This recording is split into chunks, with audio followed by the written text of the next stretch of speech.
গল্পের টান টান উত্তেজনা নয়, এবার আলোচনার কেন্দ্রে বিভার জামা।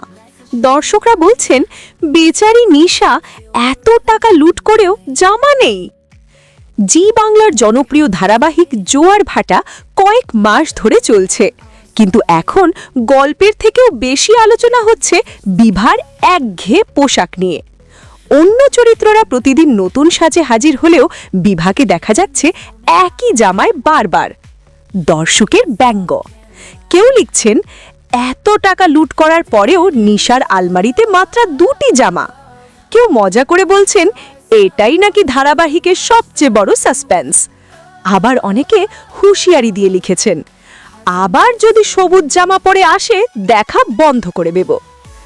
গল্পে বিভা বড় ব্যবসায়ীর পরিচয় প্রতিশোধের খেলা খেলছে, অথচ তার সাজসজ্জা সেই পরিচয়ের সঙ্গে একেবারেই মানাচ্ছে না। দর্শকদের মতে চরিত্রের প্রতি এই অবহেলা পুরো ধারাবাহিকের গ্রহণযোগ্যতাকে নষ্ট করছে। সমাজ মাধ্যমে এখন একটাই দাবি, বিভাকে অবিলম্বে নতুন পোশাক দেওয়া হোক। কারণ গল্পের নাটকীয়তা যেমন জরুরি, তেমনি চরিত্রের বহিরঙ্গ সজ্জাও দর্শকের চোখে সমান গুরুত্বপূর্ণ।